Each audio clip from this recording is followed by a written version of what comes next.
সময় তওবা ইস্তেগফার দিয়ে জিহ্বাটারে ভিজিয়ে রাখবো ইনশাআল্লাহ। পড়েন, আওয়াজ করে পড়েন ইনশাআল্লাহ। তাহলে 9টা গুণের প্রথম গুণ হচ্ছে মুমিন বান্দারা তওবা করে। কি করে? তওবা করে। 2 নাম্বার গুণ আল্লাহ বললেন আল আবিদুন। আমার সাথে সাথে সবাই পড়েন আল আবিদুন, মানে মুমিন বান্দা ইবাদত করে একজনের, তিনি কে?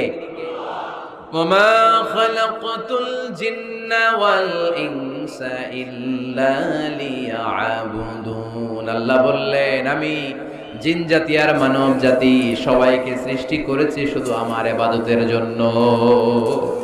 কার ইবাদত? সেজদা দিবেন কারে? না কিছু দিবেন আল্লাহরে, কিছু দিবেন মাজারে? মাজার নাই লক্ষ্মীপুরে? হ্যাঁ, ওদিকে দিবেন নাকি? মাজারে সেজদা দেওয়া যায়? সেজদা দিতে হয় একজনকে। চিল্লায় বলা মুসলমান, তিনি কে? জিন জাতি মানব জাতি, জিনকাইন্ড এন্ড ম্যানকাইন্ড, এই দুই জাতিকে আল্লাহ সৃষ্টি করেছেন শুধুমাত্র কেবলমাত্র আল্লাহ তাআলার ইবাদতের জন্য।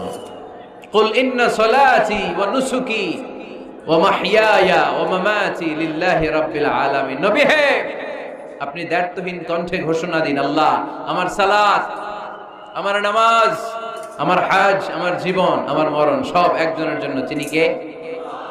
ইবাদতে ভাগ বসানো যাবে? সেজদা দেওয়ার ক্ষেত্রে ভাগ বসানো যাবে? জিকিরের মধ্যে ভাগ বসানো যাবে না। ইবাদত করতে হয় শুধুমাত্র আল্লাহ।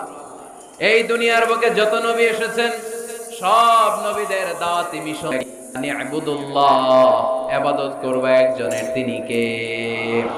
ইয়া কওমি ইবুদুল্লাহ মা লাকুম মিন ইলাহিন গায়রু আফালা তাত্তাকুন। ও আমার কওমের লোকেরা, এক আল্লাহর ইবাদত করো, আল্লাহ ছাড়া অন্য কারো কাছে মাথা নত করো না। সব নবীর দাওয়াতি মিশন এটাকে বানিয়ে দিয়েছে কে?